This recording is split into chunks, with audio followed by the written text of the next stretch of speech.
Quando a gente fala em simbiose espiritual, a gente está falando o quê? Desse intercâmbio que a gente tem entre o mundo material e o mundo espiritual. Mas antes da gente falar necessariamente do processo de simbiose, eu quero trazer aqui alguns trechinhos do Livro dos Espíritos, do Evangelho, que vão ajudar bastante a gente a entender o que a gente vai conversar mais para frente. Então, lá no Livro dos Espíritos, na questão 194, lá no comentário da pergunta, os espíritos respondem assim: a evolução dos espíritos ela é progressiva e jamais retrocede. Então, o que ele está dizendo aqui para nós? Né? Que nós sabemos que nós estamos aqui, o quê? Para o nosso aprimoramento moral. Que a gente quer o quê? Em várias reencarnações sucessivas que a gente está passando aqui, a gente chegar naquela escala daqueles espíritos mais superiores. Mas nós também temos consciência que a nossa evolução não é linear. Cada um de nós aqui tem uma evolução diferente. Alguns de nós estão mais avançados, outros de nós estamos estacionados, outros de nós estamos regredindo. Regredindo não, porque a gente não pode regredir, mas ficamos parados, a gente não segue, não evolui, não procura se melhorar. Mas a gente tem que evoluir. A gente está reencarnando aqui para evoluir. Isso é algo que é inegociável. O que pode acontecer é, no máximo, que a gente fique estacionado, mas a gente não tem mais, não tem como a gente piorar no caso. E aí, lá na questão 194, ele pergunta exatamente isso. A alma do homem de bem pode, em uma nova encarnação, animar o corpo de um homem mau? E eles respondem, não, a alma não se modifica para pior. Óbvio, né? Se eu estou seguindo num caminho do bem, não há por que eu voltar numa configuração pior do que aquela que eu estava.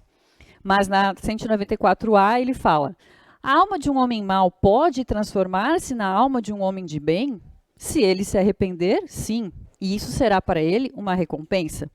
Então, Kardec prossegue ali nos comentários falando assim: em suas diversas encarnações, os espíritos podem, como homens, assumir tarefas menos nobres, mas não retrocedem como seu espírito. Então, o que ele está querendo dizer aqui para a gente também? Que o progresso que a gente está fazendo nessa presente encarnação, a gente vai seguir com esse progresso, porque a gente vai falar muito aqui desse processo, a questão dessa simbiose toca muito do quê? Nós somos aqui agora, enquanto encarnados, o que nós estamos fazendo aqui da nossa vida? E quando eu falo o que nós estamos fazendo, eu falo de tudo, das nossas atitudes, das nossas escolhas, e principalmente hoje a gente vai falar muito em vícios, os vícios que a gente tem, todo tipo de vício.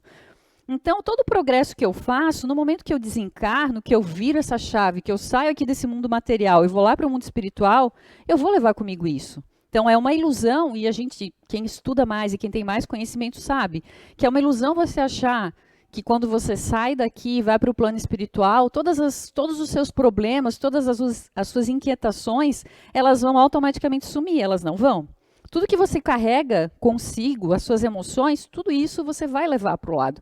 E também tudo que você deixou de fazer, as suas faltas, os seus vícios, também vão com você. As oportunidades que você teve de se melhorar e que você não quis, tudo isso no momento do seu desencarne, elas vão estar muito presentes.